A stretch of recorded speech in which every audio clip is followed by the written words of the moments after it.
단 하룻밤에 무너진 날이 있었습니다. 그날 밤 역사는 모든 책임을 한 여인에게 돌렸습니다. 과연 그것이 진실이었을까요? 지금으로부터 약 3000년 전 중국 황하 유역에는 은나라가 자리 잡고 있었습니다. 갑골문자를 창안하고 청동기 문명을 꽃피운 당시 동아시아 최강의 왕조였습니다. 은나라는 점술과 제사로 신의 뜻을 물어 나라를 다스렸습니다. 모든 중요한 결정 앞에 신탁을 구했고 그 기록이 갑골문으로 남아 지금도 발굴되고 있습니다. 은나라의 청동기 기술은 세계 최고 수준이었습니다. 제사에 쓰이는 거대한 청동솥, 섬세한 문양의 술잔들은 지금 봐도 경이롭습니다. 단순한 고대 국가가 아니었습니다. 은나라는 직접 통치 지역 외에 수많은 제후국을 거느렸습니다. 제후들은 정기적으로 조공을 바치고 군사를 제공했습니다. 이 질서가 수백 년을 유지해왔습니다. 그런 은나라의 마지막 왕, 제신. 후세의 주왕이라는 이름으로 불린 그는 처음엔 뛰어난 군주로 평가받았습니다. 지력과 무력 모두 뛰어났다는 기록이 있습니다. 주왕은 즉위초 동방의 이민족 동이를 정벌하는 대규모 원정을 이끌었습니다. 수년에 걸친 전쟁에서 승리를 거두며 은나라의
신하들은 이상함을 느끼기 시작했습니다. 그런데 달기가 단지 왕의 총애를 받는 여인이었다면 이야기는 여기서 끝났을 것입니다. 그녀의 영향력은 그보다 훨씬 깊이 파고들었습니다. 달기는 점차 주왕의 의사결정에 개입하기 시작했다고 기록은 전합니다. 신하들의 진언보다 달기의 한마디가 더 큰 무게를 가지게 된 것입니다. 충신들은 걱정을 감추지 않았습니다. 왕에게 직접 간언을 올리려 했지만 달기가 있는 자리에서 왕은 그 말을 듣지 않았습니다. 역사가 기록한 이 시기의 상징은 바로 주지웅님입니다. 술로 연못을 채우고 나무에 고기를 매달아 숲처럼 만들었다는 이야기입니다. 밤이 낮이 되도록 연회는 이어졌습니다. 수천 명이 함께 먹고 마셨다는 기록도 있습니다. 그 비용은 고스란히 백성의 세금으로 충당되었습니다. 궁밖의 현실은 정반대였습니다. 과도한 세금과 강제 노역으로 백성들의 삶은 피폐해졌습니다. 풍년에도 굶어 죽는 사람이 생겨났습니다. 나라가 흔들리고 있다는 것을 아는 사람은 많았습니다. 하지만 왕에게 그 말을 직접 전할 수 있는 사람은 점점 줄어갔습니다. 달기가 제안했다는 형벌 포락지형이 등장합니다.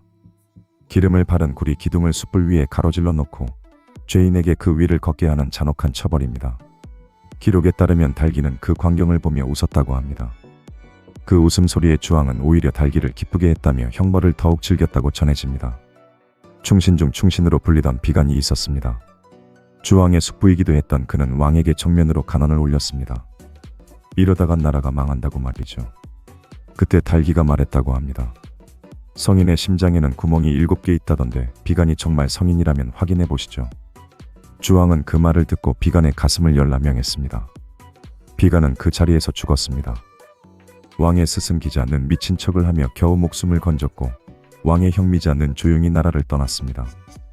은나라를 지탱하던 세 기둥이 모두 사라졌습니다. 역사는 이 세 사람 비간, 기자, 미자을 은나라의 3인이라 불렀습니다. 그들이 사라진 자리에는 아무것도 남지 않았습니다. 봉화는 적이 쳐들어올 때 전국의 위험을 알리는 최후의 군사 신호였습니다. 봉화가 오르면 모든 제후가 군사를 이끌고 달려와야 합니다. 달기가 봉화 불빛이 보고 싶다고 했다는 이야기가 전해집니다. 주왕은 웃으며 봉화를 올리게 했습니다. 아무 적도 없는 날 밤 전국의 봉화가 타올랐습니다. 전국에서 제후들이 군사를 이끌고 달려왔습니다. 그런데 막상 도착하자 아무 일도 없었습니다. 왕과 달기는 그 광경을 보며 웃었다고 합니다. 제후들은 말없이 돌아갔습니다. 그 침묵 속에 왕조의 운명이 담겨 있었습니다. 한 번으로 끝났다면 혹시 넘어갈 수도 있었을 것입니다. 그러나 봉화 장난은 반복되었습니다. 제후들의 분노는 쌓였고 신뢰는 무너졌습니다. 제후들 사이에서 조용히 이야기가 오갔습니다. 이 왕을 계속 섬겨야 하는가? 더 이상 왕을 위해 목숨을 걸 이유가 없다는 목소리가 커지기 시작했습니다. 서쪽에서 변화가 일고 있었습니다.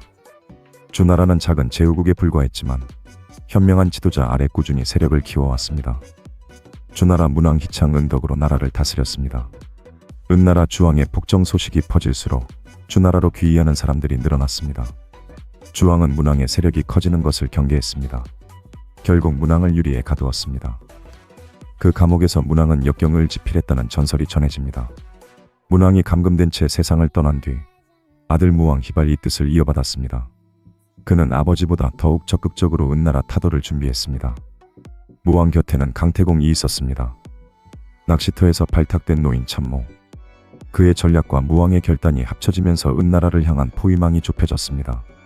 무왕이 기치를 올리자 은나라의 폭정에 지친 제후들이 하나둘 합류했습니다. 800개 제후국이 모였다는 기록도 있습니다. 천하의 마음이 이미 돌아선 것이었습니다. 기원전 1046년 무왕은 마침내 군사를 이끌고 은나라를 향해 출정했습니다. 수십만의 연합군이 황하를 건넜습니다. 그것은 되돌릴 수 없는 역사의 물결이었습니다. 그 시각 주왕은 궁궐에서 달기와 연애를 즐기고 있었다고 전해집니다. 적의 대군이 황하를 건넜다는 보고가 들어왔지만 왕은 크게 동요하지 않았습니다. 주왕은 급히 군사를 소집했습니다. 은나라의 상비군은 당시 동방 원정에 대거 파견된 상태였습니다. 남은 군사로 적을 막아야 했습니다. 목야. 두 군대가 마주섰습니다. 숫자로는 은나라가 결코 적지 않았습니다. 하지만 그 군대의 마음은 이미 왕을 떠나 있었습니다. 싸움이 시작되기도 전에 은나라 군사들이 창을 내려놓았습니다. 일부는 돌아서서 무왕의 군대를 향해 길을 열었습니다. 군사들조차 주왕을 위해 싸울 이유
지금까지 이야기한 내용들은 얼마나 사실일까요?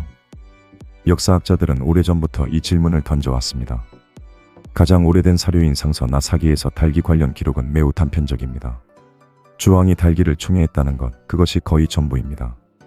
우리가 알고 있는 달기의 구체적인 악행들, 포락지형, 비간의 심장, 봉화 장난의 상세 묘사는 대부분 명나라 때 집필된 소설 봉신연애에서 나온 것입니다. 봉신연의는 허구의 신화소설입니다. 수천 년에 걸쳐 구전되고 각색된 이야기들이 마치 역사적 사실처럼 굳어진 것입니다.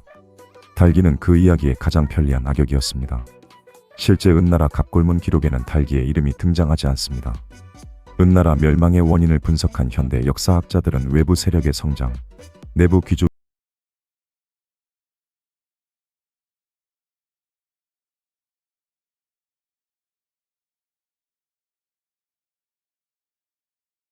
폭군 주왕, 그리고 그를 망친 유녀 달기.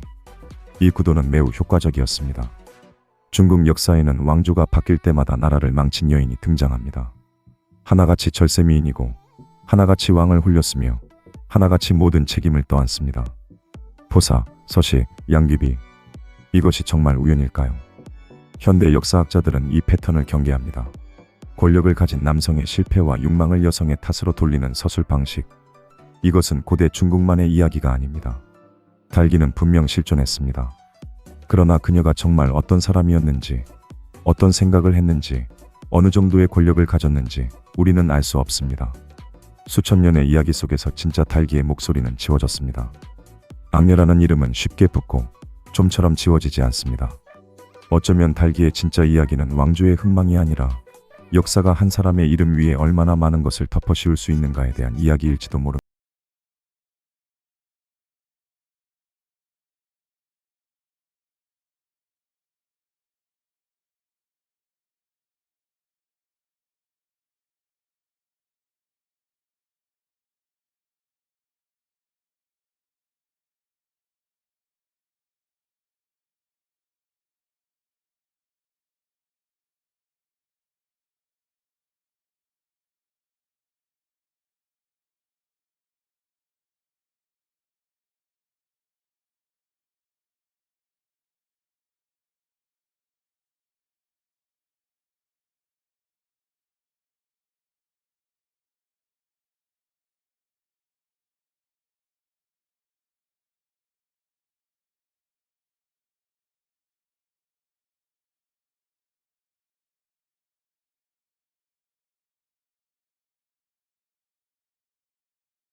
전해졌습니다. 수백 년이 지나도록 아무도 열지 않았습니다. 그러나 호기심은 결국 봉인을 깨뜨립니다. 어느 날 왕이 상자를 열었습니다. 도끼가 궁 밖으로 흘러나왔고 한 시녀의 몸에 닿았습니다. 그리고 시간이 흘러 아이가 태어났습니다. 아이는 불길한 징조라 여겨져 들판에 버려졌습니다. 하지만 죽지 않았습니다. 한 농부 부부가 아이를 거두었고 그 아이는 살아남아 성장했습니다. 소녀는 비범하게 아름다웠습니다. 그 아름다움이 소문을 타고 퍼졌고 결국 왕의 귀에까지 닿았습니다. 포사가 역사 무대에 첫 발을 내딛는 순간이었습니다. 포사는 왕궁에 들어왔습니다. 유왕은 그녀를 보는 순간 완전히 마음을 빼앗겼습니다. 이미 왕비가 있었지만 그것은 중요하지 않았습니다. 유왕은 포사에게 모든 것을 쏟아부었습니다. 진귀한 보물, 화려한 연회, 최고의 의복. 하지만 포사는 무표정했습니다. 단 한 번도 웃지 않았습니다. 왕은 신하들에게 명했습니다. 그녀를 웃게 하라. 광대도, 음악가도, 마술사도 모두 나섰습니다. 하지만 포사의 표정은 변하지 않았습니다. 왕은 마침내 역사상 가장 어리석은 선택을 내리려 합니다.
역사는 그녀의 마지막을 침묵으로 처리했습니다. 역사가들은 포사를 달리 평가했습니다. 일부는 나라를 망친 유부라 했고 일부는 불운하게 태어난 희생자라 했습니다. 진실은 그 어느 쪽도 아닐지 모릅니다. 포사의 탄생설화는 사실 후대에 덧붙여진 이야기일 가능성이 큽니다. 고대 역사는 종종 패자를 저주로 설명하려 했습니다. 그녀를 악녀로 만들기 위한 서사가 필요했던 것입니다. 역사상 악녀로 불린 여인들엔 공통점이 있습니다. 권력자 곁에 있었다는 것, 그리고 그 권력자의 몰락 이후에 이름이 붙었다는 것입니다. 포사가 없었어도 유왕은 나쁜 왕이었습니다. 봉화 장난, 충신 해임, 왕비 폐위, 제후와의 신뢰 파괴, 이 모든 선택은 유왕 자신의 것이었습니다. 포사는 권력을 원했을까요? 아니면 그저 왕의 욕망에 이용당한 것일까요? 기록은 그녀의 목소리를 남기지 않았습니다. 역사는 늘 승자 같습니다. 포사를 악녀로 기록한 이들은 주나라 왕실의 정통성을 회복하려던 동주시대 사람들이었습니다. 봉화의 제후, 봉화로 제후들을 희롱했다는 이 사자성어는 오늘날까지 어리석은 지도자의 상징으로 쓰입니다. 이 이야기는 3000년이 지난 지금도 유효합니다. 신뢰는 한번 잃으면 되찾기 어렵습니다. 지도자가 권력을 사적으로 쓰는 순간 나라는 무너지기 시작합니다. 포사의 이야기는 오늘날까지 수많은 문학, 드라마, 영화로 재해석됩니다. 그녀는 악녀이기도 희생자이기도 합니다. 어떤 시선으로 보느냐에 따라 이야기는 달라집니다. 서주의 멸망 후 주나라는 동쪽 나급으로 도읍을 옮겼습니다. 이것이 동주의 시작이며 이후 수백 년간의 춘추전국 시대가 열렸습니다. 혼란 속에서도 역사는 앞으로 나아갔습니다. 공자, 맹자, 노자, 장자가 등장했고 제자백가의 시대가 열렸습니다. 어쩌면 주나라의 몰락이 새로운 사상을 꽃피운 씨앗이 됐는지도 모릅니다. 유왕이 죽은 여고 기슭은 오늘날 중국 시안 인근에 있습니다. 수천 년이 지난 지금도 그곳엔 그날의 흔적이 남아 있습니다. 봉화대엔 이제 불꽃이 없습니다. 하지만 그 자리에 서면 느껴집니다. 신뢰가 사라진 자리엔 반드시 무너짐이 따른다는 것은 포사는 악녀였을까요? 아니면 그저 잘못된 시대, 잘못된 남자 곁에 태어난 여인이었을까요? 역사는 그 질문에 답하지 않습니다. 다만 기억할 뿐입니다. 사람의 팔다리를 잘라내고 눈을 뽑고 귀를 막고 벙어리로 만들어 항아리 속에 집어넣었습니다. 그리고 그것을 인대지라 불렀습니다. 이것을 명령한 것은 전쟁터의 장군이 아니라 한나라의 황후였습니다. 지금으로부터 약 2200년 전 중국 대륙을 통일한 거대한 왕조가 있었습니다. 초나라와 한나라가 목숨을 걸고 싸운 끝에 세워진 나라, 바로 전한이었습니다. 그 왕조의 황후는 처음부터 황후가 아니었습니다. 그녀는 평범한 농가에서 태어났고 아버지의 뜻에 따라 지방 관리에게 시집을 갔습니다. 당시 그녀의 남편은 술이나 마시고 허풍만 떠는 건달이었습니다. 남편은 40이 넘은 나이에도 변변한 직책 하나 없는 하급관리였습니다. 그녀는 직접 밭을 갈고 아이를 키우고 가정을 꾸려나갔습니다. 그러나 그 남편이 훗날 한나라의 첫 황제가 되리라고는 아무도 몰랐습니다. 진시황이 죽고 천하가 혼란에 빠지자 남편은 군사를 일으켰습니다. 전쟁은 길었고 잔인했습니다. 그 기나긴 전쟁의 시간 동안 그녀는 홀로 아이들을 지켰습니다. 남편의 가장 강력한 적이었던 항우는 그녀를 인질로 삼았습니다. 그녀는 2년이 넘는 시간 동안 적의 진영에 갇혀 있었습니다. 굴욕과 공포 속에서 그녀는 무언가를 굳게 다져나갔습니다. 전쟁이 끝나고 남편이 승리하자 그녀는 풀려났습니다. 그러나 2년간의 포로 생활 동안 그녀의 남편에게는 다른 여인이 생겨 있었습니다. 척부인이라는 이름의 젊고 아름다운 여인이었습니다. 척부인은 황제의 총애를 독차지했습니다. 황제는 그녀와 함께 춤을 추고 음악을 즐기며 밤마다 그녀의 침소를 찾았습니다. 황제는 그녀가 낳은 아들을 황태자로 세우려 했습니다. 정실황후는 뒤로 밀려났습니다. 수십 년을 고생하며 함께 살아온 남편이 젊은 여인 앞에서 자신을 외면하고 있었습니다. 분노와 굴욕이 쌓이고 쌓여 그녀를 단단히 벼렸습니다. 황후는 조용히 움직이기 시작했습니다. 그녀는 혼자가 아니었습니다. 황족과 공신들을 하나씩 자기 편으로 끌어당겼습니다. 궁 안에서 그녀의 세력은 서서히 그러나 확실하게 커져갔습니다. 황제의 건강이 나빠졌습니다. 척부인은 이 기회를 노려 자신의 아들을 황태자 자리에 앉히려 했습니다. 조정은 둘로 갈라졌고 황후와 척부인에 보이지 않는 전쟁이 시작되었습니다. 황후는 은밀히 사람을 보내 천하의 명성이 높은 4명의 현자를 모셔왔습니다. 상산사오 라블리는 그들이 황태자 곁에 나타났을 때 황제는 크게 충격을 받았습니다. 천하 사람들이 황태자를 따른다는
습니다. 황제는 그 자리에서 통곡하며 쓰러졌고 이후 수년간 병석에 누웠다고 합니다. 황제는 어머니에게 직접 사람을 보내 말했습니다. 이것은 사람이 할 짓이 아니며 자신은 황태후의 아들이기에 천하를 다스릴 수 없다고 했습니다. 이후 황제는 정사를 멀리하고 술과 음악에 빠져들었습니다. 황제가 물러서자 황태후는 더욱 강력하게 권력을 장악했습니다. 그녀는 중국 역사상 최초로 실권을 행사한 여성 통치자가 되었습니다. 조정의 모든 결정은 그녀의 손을 통해 이루어졌습니다. 황태후는 자신의 오라버니와 조카들을 왕으로 봉하기 시작했습니다. 한나라 고조 유방이 죽기 전에 남긴 말이 있었습니다. 유씨가 아닌 자를 왕으로 세우면 천하가 함께 토벌하라는 것이었습니다. 그녀는 그 약속을 정면으로 깼습니다. 여씨 일족은 조정 곳곳에 자리를 잡았습니다. 군사권을 쥐고 지방을 다스리며 황실의 재산까지 손을 뻗었습니다. 유씨 황실은 껍데기만 남는 듯 했습니다. 황태후는 15년 가까이 한나라를 실질적으로 통치했습니다. 외교, 경제, 군사 모든 분야에서 결정권은 그녀에게 있었습니다. 그렇다면 그녀의 통치는 과연 어땠을까요? 잔인한 악녀의 시대였을까요? 아니면 다른 무언가가 있었을까요? 놀랍게도 그녀의 통치 시기에 백성들의 삶은 나아졌습니다. 진나라의 가혹한 법을 완화하고 세금을 줄이며 오랜 전쟁으로 피폐해진 농업을 복구하는 데 힘을 쏟았습니다. 상업을 장려하고 민생을 안정시키는 정책들이 시행되었습니다. 전환 초기의 경제적 번영, 이른바 문경지치의 기초는 사실 그녀의 시대에 다져진 것이었습니다. 외교에서도 그녀는 실용주의를 택했습니다. 북방의 강자 흉노가 무리한 서신을 보내며 그녀를 조롱했을 때 신하들은 전쟁을 주장했습니다. 그러나 그녀는 냉정하게 계산했습니다. 그녀는 굴욕을 감수하고 화친을 택했습니다. 국력이 아직 전쟁을 감당할 수준이 아님을 알았기 때문입니다. 훗날 한무제가 흉노를 격파할 수 있었던 것은 이 시기에 쌓인 국력 덕분이었습니다. 하지만 권력의 이면은 언제나 피로 물들어 있었습니다. 그녀는 자신에게 위협이 된다고 판단한 공신과 왕들을 차례로 제거했습니다. 유방의 아들 중 살아남은 이는 손에 꼽을 정도였습니다. 한나라 건국 최대의 공신 한신도 그녀의 손에 죽었습니다. 남편 유방과 함께 모의하여 한신을 궁으로 유인한 뒤 처형했습니다. 그것이 그녀가 권력의 세계에 본격적으로 발을 들인 첫 번째 피였습니다. 공신 팽월을 처형한 뒤 그녀는 그의 시신으로 젓갈을 담아 각 지방 왕들에게 보냈습니다. 반란의 마음을 품지 말라는 피로 쓴 경고였습니다. 그 섬뜩한 선물을 받은 왕들은 두려움에 떨었습니다. 몇몇은 그 자리에서 통곡하거나 정신을 잃었다고 합니다. 그녀가 원한 것은 바로 그 공포였습니다. 그렇다면 그녀는 왜 이토록 잔인해져야 했을까요? 처음부터 악녀였을까요? 역사가들은 다른 시각을 제시합니다. 그녀는 당대의 기준으로도 비범한 여성이었습니다. 아버지에게 시집을 결정당하고 남편에게 배신당하고 적에게 인질로 잡히고 남편 사후에는 아들에게도 외면당했습니다. 그녀가 가진 유일한 무기는 머리와 의지뿐이었습니다. 황제의 어머니라는 지위조차 보장된 것이 아니었습니다. 척부인의 아들이 황태자가 되었다면 그녀는 폐위되거나 죽임을 당했을 것입니다. 잔인함은 생존의 다른 이름이었습니다. 척부인에게 가한 끔찍한 형벌도 단순한 복수가 아니었다는 해석이 있습니다. 살려두면 언제든 반란의 구심점이 될 수 있었기에 그녀를 완전히 무력화시켜야 했다는 것입니다. 고대 중국 사회에서 여성이 권력을 유지하는 것은 극도로 어려운 일이었습니다. 사방에 적이 있었고 조금이라도 약한 모습을 보이면 곧 먹히는 구조였습니다. 그 속에서 그녀는 15년간 한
이해받지 못했으며 죽고 나서도 일찍이 몰살당했습니다. 그럼에도 2200년이 지난 지금 우리는 여전히 그녀의 이야기를 꺼냅니다. 그녀의 이름은 여치였습니다. 중국 역사상 가장 강하고 가장 차갑고 가장 외로웠던 황후. 그녀는 한 번도 황제가 된 적이 없지만 한 번도 황제보다 약한 적도 없었습니다.